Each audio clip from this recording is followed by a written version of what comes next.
I'm gonna be reading Pride and Prejudice, chapter 11. Let's start. When the ladies removed after dinner,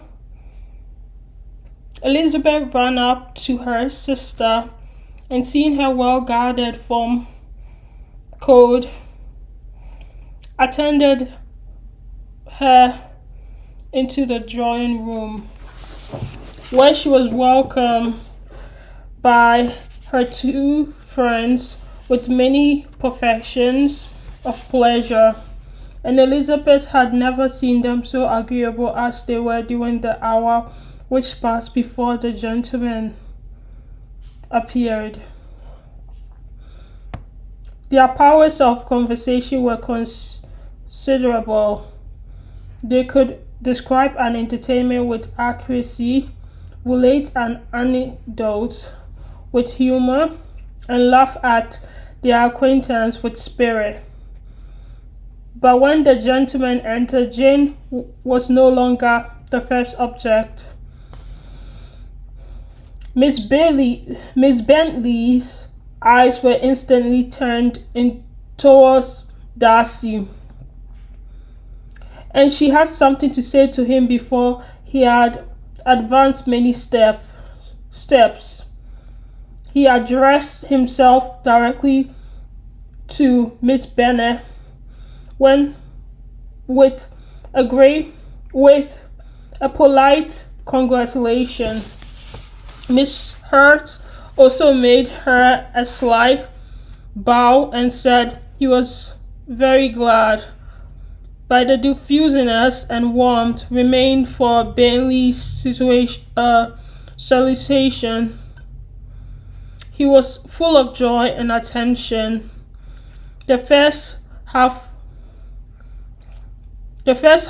hour was spent in piling up the fire, lest she should suffer from the night of room, and she removed at his desire to the other side of the fireplace, that she might be further from the door. He then sat down by her and talked scarcely to anyone else. Elizabeth, at work in the opposite corner, saw it all with great delight. When tea was over, Mr. Hurt reminded his sister-in-law of the card table, but in vain. She had obtained private intelligence that Mr. Darcy did not wish for cards, and Miss Hurt soon found even his open position rejected. She reassured him that no one intended to play, and the silence of the whole party on the subject seemed to justify her. Mr. Hart had therefore nothing to do but to stretch himself on one of the sofas and to go to sleep. Darcy took up a book. Miss Bentley did the same. Miss Hurt, principally occupied in playing with her bracelets and rings, joined now and then in her brother's conversation with Miss Bennet. Miss Bennet's attention was quite as much engaged in watching Mr. Darcy's process through his book as in reading her own. She was perpetually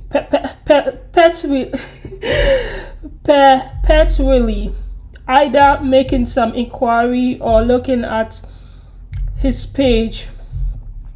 She could not win him, however, to any conversation. He merely answered her question and read on. At length, quite exhausted by the attempt to be amused with her own book, which she had only chosen because it was the second volume of his, She gave a great yawn and said, "How pleasant it is to spend an evening in this way. I declare, after all, there is no enjoyment like reading. How sooner one tires of anything than of a book. When I have a house of my own, I shall be miserable if I have not an excellent library." No one made any reply. She then yawned again, threw aside her book, and cast her eyes round the room in quest of some amusement. When hearing her brother mention a ball to Miss Bennet, she turned sadly towards him and said, By the by, Charlie, are you really serious in meditating a dance at Netherfield? I would advise you, before you determine on it, to consult the wishes of the present party. I am much mistaken if there are not some among us to whom a ball would be rather a punishment than a pleasure. If you mean Darcy, cried her brother, he may go to bed if he chooses before it begins, but as for the ball, it is quite a settled thing, and as soon as Nichols had made white soup enough, I shall send round my cards. I should like balls infinitely better, she replied, if they were carried on in a different manner, but there is something insufferably tedious in the usual process of such a meeting. It would surely be much more rational if conversation instead of dancing made the order of the day. Much more rational, my dear Caroline, I dare say, but it would not be as near so much like a ball. Miss Bentley made no answer, and soon afterwards got up and walked around the room. Her figure was elegant, and she walked well, but Darcy, at whom it was all aim, was still inflexibly studious. In the desperation of her feelings, she resolved on one effort more, and turning to Elizabeth and said, Miss Eliza Bennet, let me persuade you to follow my example and take a turn about the room. I assure you it is very refreshing after sitting so long in one attitude. Elizabeth was surprised and agreed to it immediately. Miss Bennet succeeded no less in the real object of her civility. Mr. Darcy looked up. He was as much awake to the novelty of attention in that quarter as Elizabeth herself could be, and unconsciously closed his book. He was directly invited to join their party, but he declined it, observing that he could imagine but two motives for their chosen. I've seen this word a lot. Let me look it up. I have to learn how to pronounce it. It's like some of the words, I see it a lot, and I struggle to pronounce it well, so I just want to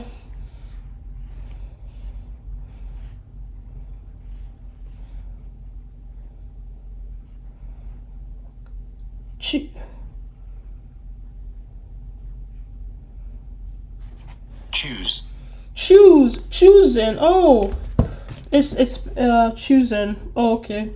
For their choosing, it's CHU. Sorry, let me spell it again. CHUSING. Choosing. Yeah, I thought it was like, that's nice. Okay, okay, let me start the sentence again. He was directly invited to join their party, but he declined it, observing that he would imagine but two but two motive for their choosing to walk up and down the room together. With either of them motives, his joining them would interfere. What could he mean? She was dying to know what could be his meaning, and asked Elizabeth whether she could at all understand him. Not at all, was her answer, but depend upon it, it means to be severe on us, and our surest way of disappointing him will be asked nothing about it. Miss Bentley, however, was incapable of disappointing Mr. Darcy in any way, and persevered, therefore, in requiring an explanation of his two motives. I have not the smallest objection to explaining them, said he, as soon as she allowed him to speak. You either choose this method of passing the evening because you are in each other's confidence and have secret affairs to discuss, or because you are conscious that your figures appear to the greatest advantage in walking. If the first, I should be completely in your way, but if the second, I can admire you much better as I sit by the fire. Oh, shocking, cried Miss Bentley. I never heard anything so abominable.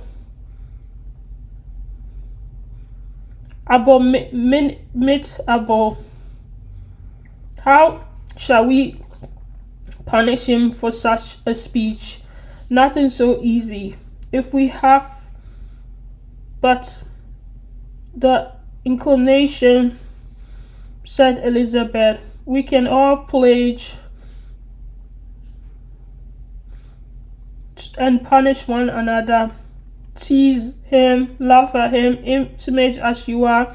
You must know how it is to be done.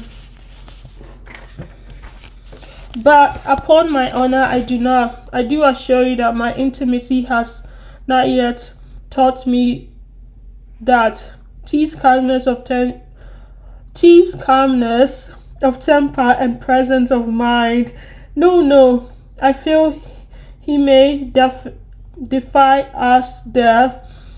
And as to laughter, we will not be exposed ourselves, if you please, by attempting to laugh without a subject. Mr. Darcy may hang himself. Mr. Darcy is not to be laughed at, cried Elizabeth. That is uncommon advantage, and uncommon. I hope it will continue, for it will be a great loss to me to have many such coincidences. I clearly love a laugh. Miss Bentley, said he has given me a credit for more than can be. The wisest and the best of men, nay, the wisest and the best of their actions, may be rendered ridiculous by a person whom first subject in life is a joke. Certainly, replied Elizabeth.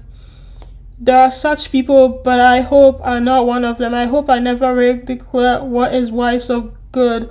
Follies and nonsense, whims and inconsistency do differ me, I own, and I laugh at them whenever I can. But these, I suppose, are precisely what you are without.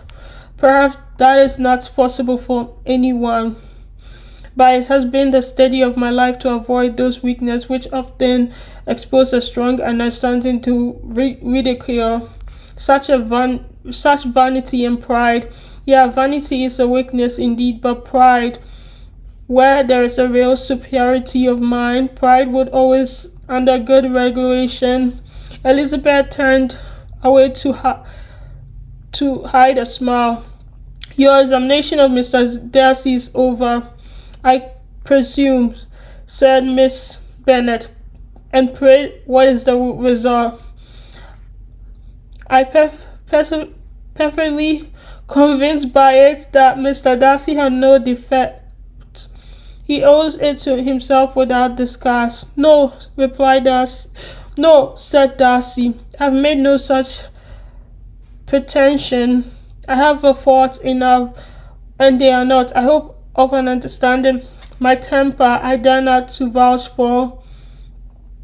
It is, I believe, too little waiting, sadly too little for the convenience of the world. I cannot forget the follies and vices of others as soon as I ought, nor their offences against me. My feelings are puffed about with every attempt to move them. My temper would perhaps be called resentful. My good opinions once lost is lost forever. That is a failing indeed, cried Elizabeth. Implacable resentment is a shade in character, but you have chosen your fault well. I really cannot laugh at it. You are safe with me. There is, I believe, in every deposition a tendency to some particular evil, a natural defect which is not even the best education can overcome. And your defect is a propensity to hate everybody. And yours, he replied with a smile, is willfully to misunderstand them.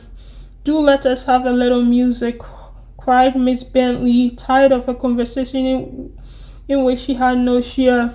Louisa, you will not mind my waking Mr. Hurt. Her sister made not the smallest objection, and the pianoforte was opened, and Darcy, after a few moments' recollection, was not sorry for it. He began to feel the danger of paying Elizabeth too much attention. Guys, let's read what chapter? What chapter were you? Let's read chapter 12. Yeah, let's read it.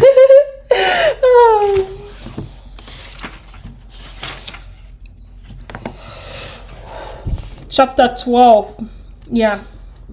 In the coincidence of an agreement between the sisters, Elizabeth wrote the next morning to her mother to beg the carriage might be sent for her in the course of the day.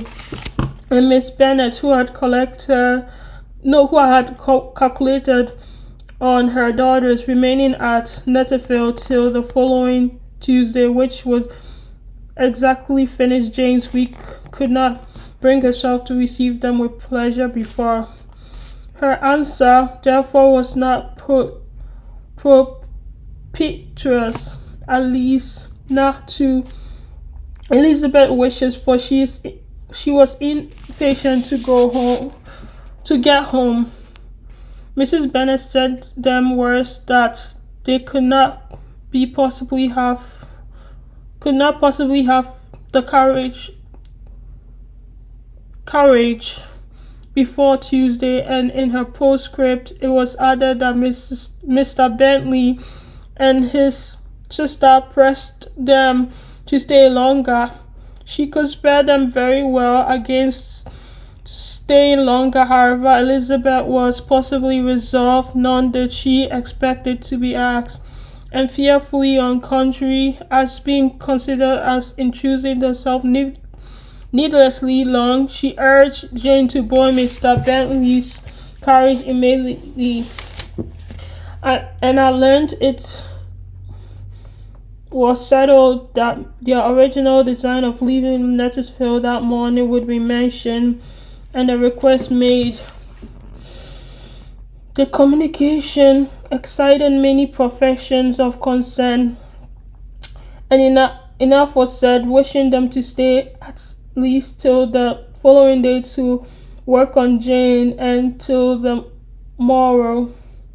Their going was deferred. Miss Bentley was then sorry that she had proposed the delay, for her jealousy and dislike of one of her sister much exceeded her affection for the other. The master of the house heard with real sorrow that they were going so soon and repeatedly tried to pursue Miss Bennet that it would be safe for her, that she's not enough recovered, and Jane was firm where she felt herself to be right.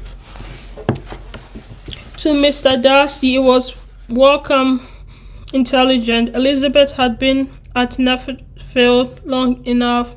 She attracted him more than he liked, and Miss Bentley was uncivil to her and more teasing than usual to himself. He wisely resolved to be particularly careful that no sign of admiration should now escape him. Nothing that could elevate her with the hope of influencing his felicity, sensible that if such an idea had been suggested,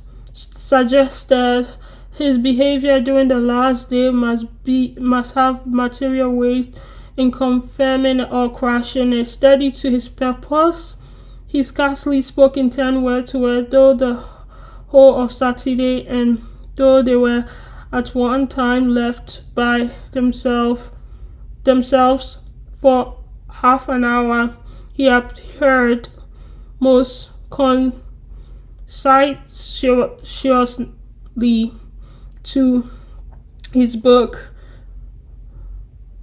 and would not even look at her. On Sunday, after morning service, the separation so agreeable to almost all took place. Miss Bentley's civility to Elizabeth increased at last very rapidly, as well as her affection for Jane, and when they parted, after assuring the latter of pleasure it would always give her to see her at either at Longbourn or Netherfield, and embracing her most tenderly. She even shook hands with the farmer. Elizabeth took leave of the whole party in the liveliest spirits. They were not welcomed home very accordingly by their mother. Miss Bennet wondered at their coming and thought them very wrong to give so much trouble, and was sure Jane would have caught cold again. But their father, though very laconic in his expression of pleasure, was really glad to see them, and he had felt their importance in the family circle. The evening conversation, when they were all assembled, had lost much of its animation and almost all its sense by the absence of Jane and Elizabeth. They found Mary, as usual, deep in the study of rough base and human nature, and had some new extracts to admire and some new observation of threadbare morality to listen to. Catherine and Lydia had information for them of a different sort. Much had been done and much had been said in regiment since the preceding Wednesday. Several of the officers had dined lately with their uncle, and a private had been flogged, and it has actually been hinted that Colin Foster was going to be married. Okay. Let me see. Okay, I'm gonna read this tomorrow. Yeah, I'm done. I did well. Yeah, I did. I'm gonna read the next chapter tomorrow. Yeah. Thank you. Bye-bye. Oh, I did very well. Yeah, I did. I'm proud of myself. Yep.